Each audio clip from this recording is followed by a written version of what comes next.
Elon Musk ने कुछ ही हफ्तों में ऑलमोस्ट 750 बिलियन डॉलर की नेटवर्थ लूज कर दी। हाँ, वही एलॉन मस्क जो जून में हिस्ट्री के फर्स्ट ट्रिलियनियर बने थे। एक पॉइंट पर उनकी नेटवर्थ 1.45 ट्रिलियन तक पहुंच गई और फिर कुछ ही हफ्तों में ये नंबर 700 बिलियन के नीचे आ गया। लेकिन सबसे इंटरेस्टिंग बात ये है, एलॉन मस्क ने एक्चुअली 750 बिलियन कैश लूज नहीं किया। असली ये था स्पेसएक्स और टेस्ला के शेयर्स का।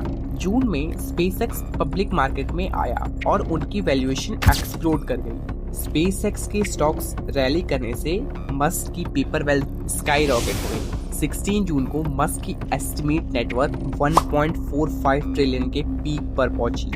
लेकिन उसके बाद स्पेसएक्स का स्टॉक रैपिडली गिरना स्टार्ट हुआ और जब कंपनी की शेयर्स की वैल्यू गिरती रही, एलॉन मस्क के पास भी रखी शेयर्स की वैल्यू गिर गई। यानी सिंपल लैंग्वेज में समझो, अगर तुम्हारे पास एक कंपनी में 10 लाख शेयर्स हैं और हर शेयर्स 1000 का है तो तुम्हारी वेल्थ 1 करोड़ दिखेगी। लेकिन अगर मार्केट में उस शेयर की प्राइस 500 हो जाए, तुम्हारे शेयर्स अभी भी 10 लाख ही हैं, लेकिन तुम्हारी नेटवर्थ पेपर पर आधी हो गई।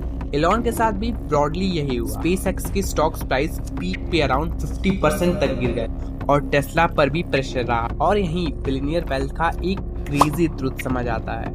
बिलियनियर के पास जो वेल्थ दिखती है वो मोस्टली बैंक अकाउंट में कैश नहीं होती, वो कंपनीज की शेयर्स होते हैं, ऑप्शंस और अदर एसेट की मार्केट वैल्यू होती है। इसलिए एलॉन एक दिन ट्रिलियनियर बन सकता है और मार्केट क्रैश के बाद वही नंबर हंड्रेड्स ऑफ बिलियन से गिर सकता है। तो टेक्निकली एलॉन ने अपने बैंक अकाउंट से 750 बिलियन ट्रांसफर नहीं किए। मार्केट ने उनकी कंपनी की वैल्यूएशन रिप्राइस और उसके साथ उनकी पेपर वेल्थ भी कोलैप्स हो गई। और ये रीजन है कि बिलियनियर की नेटवर्थ का नंबर देखकर हमें ये एज्यूम नहीं करना चाहिए कि उतना कैश उनके बैंक अकाउंट में है। लाइक सब्सक्राइब करना मत भूलना।